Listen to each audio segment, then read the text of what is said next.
Broadcasting live from the Albay PIO News Center, providing you the most exclusive news update from all over the province. This is News at 12. News at 12.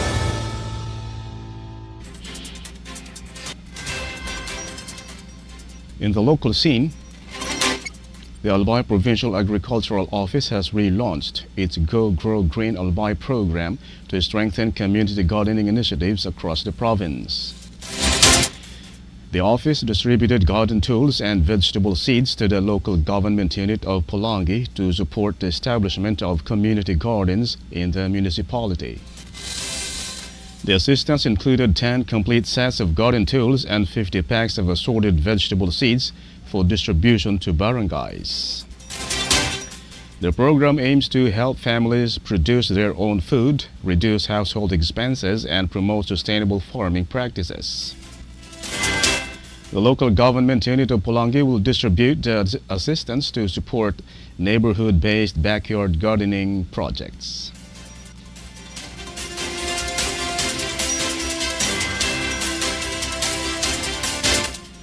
In other story,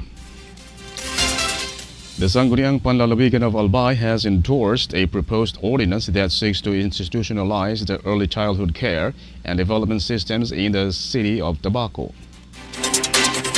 The measure aims to establish a comprehensive framework for the delivery, regulation, and funding of programs and services for young children. The ordinance was authored by Tabaco City Councilor Arnold Sion Rubia, in line with the requirements of the Early Childhood Care and Development System Act.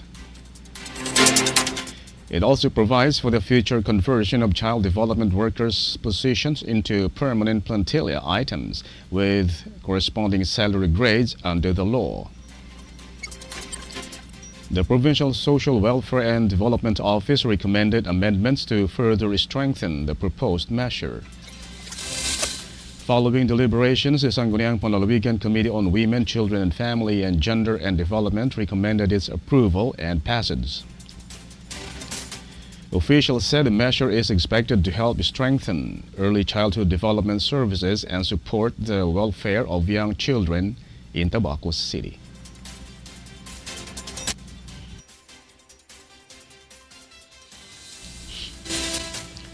In other news, transport workers in Bakakay are set to receive fuel assistance after a municipal ordinance granting a one-time subsidy of at least 1,000 pesos gained approval from the Sangguniang Panlalawigan of Albay. The assistance will benefit qualified public utility vehicle drivers and operators, including passenger and tour boat operators. The measure aims to provide relief to the transport and tourism sectors amid rising fuel costs. The Sangguniang Panlalawigan Committee on Budget and Appropriations endorsed the ordinance after confirming compliance with legal and financial requirements. Funding for the subsidy will come from the municipality's assistance to individuals in crisis situation program using available local funds. Officials said safeguards will be in place to ensure the proper validation of beneficiaries and the orderly distribution of assistance.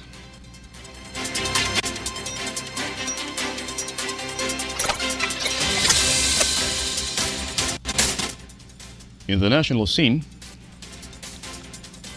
lawyers from both the prosecution and defense panels said the pre-trial stage of Vice President Sara Duterte's impeachment case may not end as early as intended because they still need to review and mark the large number of documents. Lead prosecutor and Batangas Representative Jervil Luistro said thousands of pieces of evidence, especially financial records, must be tacked individually by the defense, making it difficult to finish the process within the day. Defense spokesperson Michael Poe agreed, saying the large volume of documents is normal for a case of this scale and that the pretrial could extend until today or Thursday. The Senate's pre-trial conference, which began on June 18, aims to settle key matters before the trial, including agreeing on facts, marking evidence, identifying witnesses, setting trial dates, and arranging the presentation of evidence. Vice President Sara Duterte was impeached on May 11 after 257 lawmakers approved the articles of impeachment, which accuse her of misusing confidential funds, amassing unexplained wealth, giving improper payments to officials, and making threats against top government leaders.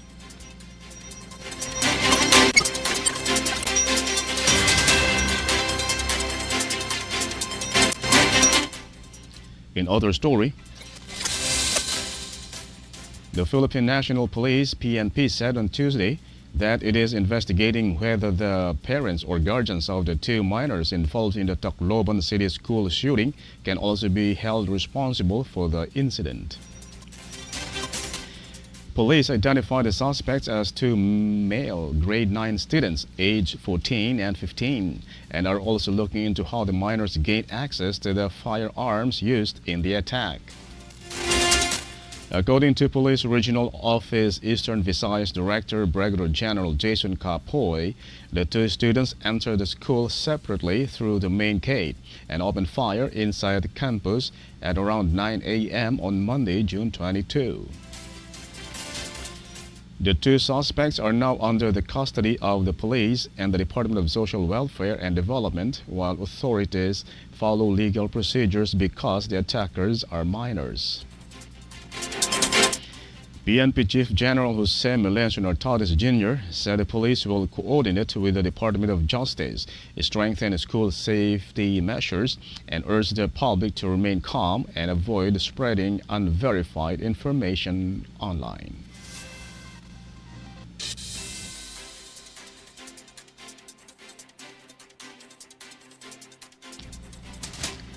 In other news, the Senate will investigate the school shooting in Tacloban City during a hearing set for July 1 following an attack that left 3 students dead and about 20 others injured. Committee chairs said the inquiry will examine whether online platforms are helping spread violent ideas that may influence young people. Reported one suspect had posted gun-related violent videos and that some behavior and clothing appeared to mirror past school shootings abroad, raising concerns about possible imitation. Authorities also noted that a violent shooting game may have been played before the incident, although no direct link has been confirmed, while Ontiveros stressed the need to assess whether online platforms are doing enough to protect children from harmful content.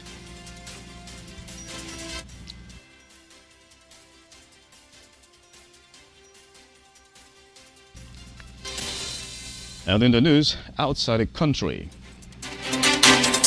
North Korean leader Kim Jong-un has vowed to speed up the country's military buildup, citing the growing military cooperation and modernization efforts of South Korea and the United States.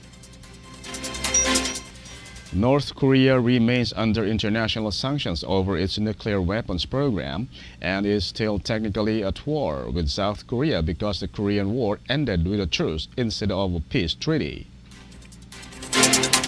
During a 3-day ruling party meeting, Kim said Pyongyang must further strengthen its defense capabilities in response to what it sees as increasing military threats from Washington and Seoul, including South Korea's plans to acquire a nuclear-powered submarine.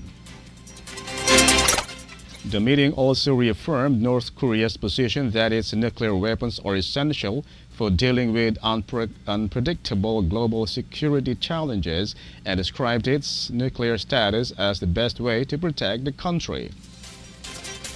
Aside from military issues, the party meeting backed a nationwide plan to modernize coal mining regions, with Kim calling for major reforms to improve the long-neglected coal industry.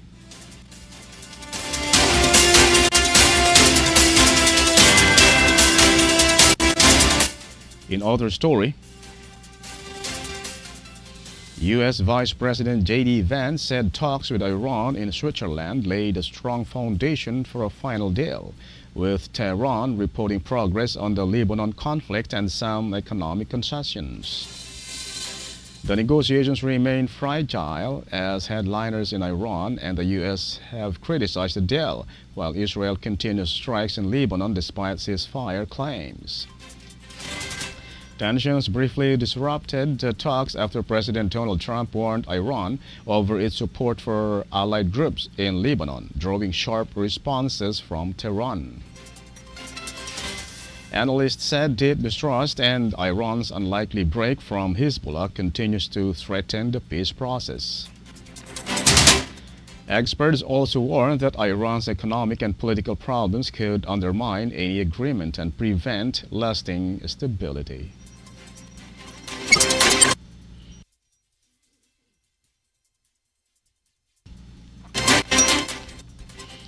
And finally, in the news outside the country, with reference to the Philippines, the Philippine Consulate in Honolulu and Filipino community welcomed the arrival of Philippine Navy and Coast Guard personnel for the RIMPAC 2026 exercise from June 24 to July 31.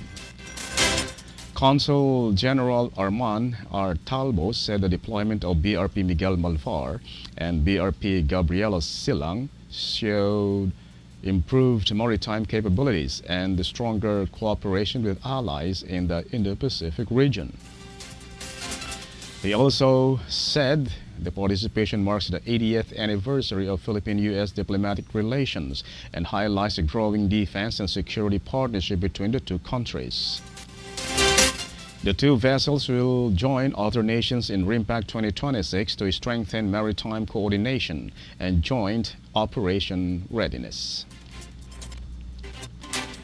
That's the news at 12, June 24, 2026. We'll be back tomorrow for more news updates. Thanks to our news writers, Naomi Ruth Hernandez and LJ Lorejo. And on the technical side, Tad Bobis. And our Provincial Information Office OIC Marty Gonzalez, and under the supervision of our Governor Noel Irusal. I am Greg Hallare. Thank you for subscribing. Albay in my heart.